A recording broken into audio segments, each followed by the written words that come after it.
And for the 7 Republican senators who voted to convict former President Trump, the backlash from inside their own party has been swift and severe. As we reported, censures for 2 of those senators, Louisiana's Bill Cassidy and Pennsylvania's Pat Toomey, by state or local officials, party officials. Tonight, Senator Richard Burr of North Carolina may be the 3rd to face that fate. Here now to analyze the fallout from the impeachment trial and where we go from here, Amy Walter of the Cook Political Report and Tamara Keith of NPR. Hello to both of you on this Monday night. It's so good to see you. Amy, we've now had, 46 presidents of the United States, and only one of them has been impeached twice, and only one of them had to go through a trial when he was out of office. So Donald Trump has made history in every which way here. But in the end, after this trial that ended over the weekend in an acquittal, where are we? Right. And where is the Republican Party? Right. And this seems to be the question that we continue to grapple with, or have been grappling with really since 2015, Judy, when it seemed at so many times during Trump's first campaign, during his time as president, that the party was going to break up over Donald Trump. And yet, when all is said and done, the party continues to rally around him. In this case, on the vote over the weekend to convict the president was no different. In some ways, as you said, this was a historic moment.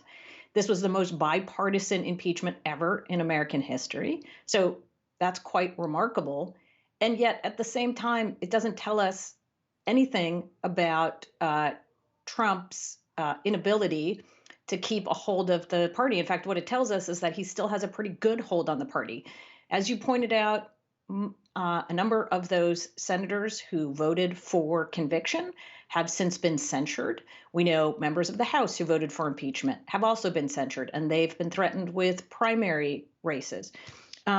We know that even in a bipartisan vote, it was still 10 votes short of a conviction. And we also know that the 7 Republicans who voted, who voted for conviction. These are not the rising stars in the party. These aren't folks who you're going to see on the ballot in 2024 running for president. Only one of them is up for re-election in 2022. That's Lisa Murkowski from Alaska. 2 of them are retiring. Senator Burr and Senator Toomey, Burr from North Carolina, Toomey that you pointed out from Pennsylvania, also been censured. The rest are either up in 2026. So they were just recently elected, reelected, or one of them, Mitt Romney, up in 2024. So there is no immediate repercussions for most of these senators like there is for members of the House. But at the end of the day, I think what's been made very clear is that this is still the party of Donald Trump, the local grassroots activists who are censuring these members, making it very clear where their loyalties lie and what they're expecting from other elected officials down the road in 2022 and beyond. And Tam, pick up on that. I mean, how much does this trial verdict tell us about the hold that Donald Trump still has on his own party? As Amy mentioned, the local party apparatuses are very Trumpy, if you will. They were consolidated behind President Trump. His campaign was very concerned about a primary challenge potentially in 2020. So they made sure that every state and local party operation all over the country was controlled by President Trump. And those loyalists are still in place. And that's why you're seeing these censures come so fast and so strongly. What does that mean in terms of primaries? What does that mean in terms of Senate races? I think that we can look at what Kevin McCarthy, the Republican leader in the House, and Mitch McConnell, the Republican leader in the Senate, how they are charting their path, trying to sort of have it both ways, wanting the Trump base, but also trying to figure out how to keep Republicans who were completely and totally outraged by what happened on January 6th and didn't see that violent mob as being part of their party. And so you had McConnell give this absolutely scorching floor speech about President Trump after, of course, voting to acquit and saying that it wasn't constitutional. They should have done the trial before he left office, but also he held up and prevented the trial from happening before he left office. And with McCarthy, he was very critical of President Trump in the immediate aftermath. But before long, he was down at Mar-a-Lago kissing President Trump's ring, not technically, but trying to get Trump's support to in primaries to get Republicans who can win in 2022. And Amy, is there anybody in the Republican Party? Clearly, there's somebody, but who has enough influence in the Republican Party to counter what's going on with those who are so loyal to Donald Trump? And we're going to learn a lot, I think, in these next couple of years as we watch these primaries unfold in Senate races and others.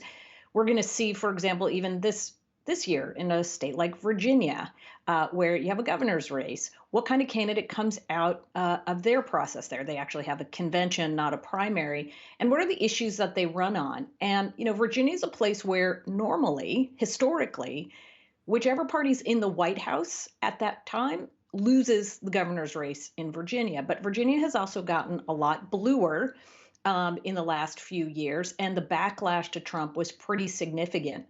I think we're also going to have to see just how invested Donald Trump is in being with the party in terms of its daily dealings, right? Is he really going to take all this money that he's raised and plow it into the local parties, plow it into helping candidates up and down the ballot? Or is he going to use it as a way to punish those Republicans who he thinks have wronged him, like Representative Liz Cheney from Wyoming?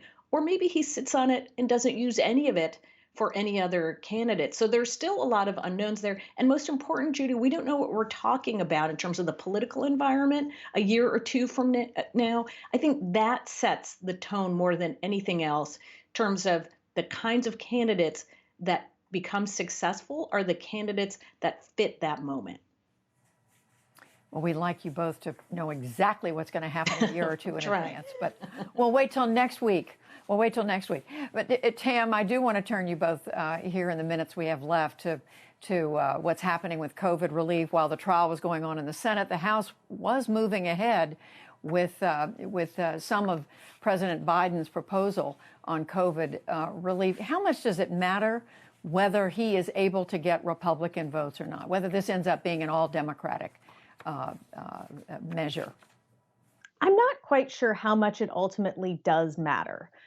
And will voters hold it against him that they didn't get Republicans if their unemployment benefits last, or if the COVID vaccine rollout goes well, or if their kids are actually in school? I think that the big test for Biden is, and he and his administration believe that they need this COVID package to make this happen. But come 2022, the question is, do you feel better today than you did 2 years ago when people are going to vote? And that's going to depend on how they handle the pandemic. And I think a lot is going to depend on whether people feel like their lives are back to normal. And a big part of that is going to be the schools. And Amy, pick up on that from there, because there are those who are saying he needs to show early on that he is going to live up to this unity promise that he campaigned on. And others are saying, look, that was never going to happen. It's going to have to be Democrats all the way. Well, there's another unity challenge he may have, and that's keeping Democrats unified. We've been spending these last few weeks focused on the divisions within the Republican Party. But, Democrats, in order to get this package through, they can't afford to lose any senator. We've already seen some splits on issue within the Democratic Party on issues like including the $15 an hour minimum wage in this COVID package, some consternation about the price tag on certain things. And Pelosi in the House, Speaker Pelosi can only afford to lose, 4 or 5 votes there. So keeping the party united on the same page. Again, it's a lot easier when you're the one in charge and you know that ultimately this is, going to define your party. At the same time, it's a real test for Team Biden and Democrats and leadership to be able to get this through. And the clock is ticking. These unemployment benefits that Tam pointed to, this is the beginning of March where they're really going to need to make sure that this money is going out the door and that people are getting these checks. And in many ways, the calendar is flying along. No question about it. That's the most serious deadline out there. Amy Walter, Tamara Keith, next week we'll ask you about 2024, 2028. Yeah, we won't let you off the hook. Too soon. Thank you both. Amy Walter, Tamara Keith.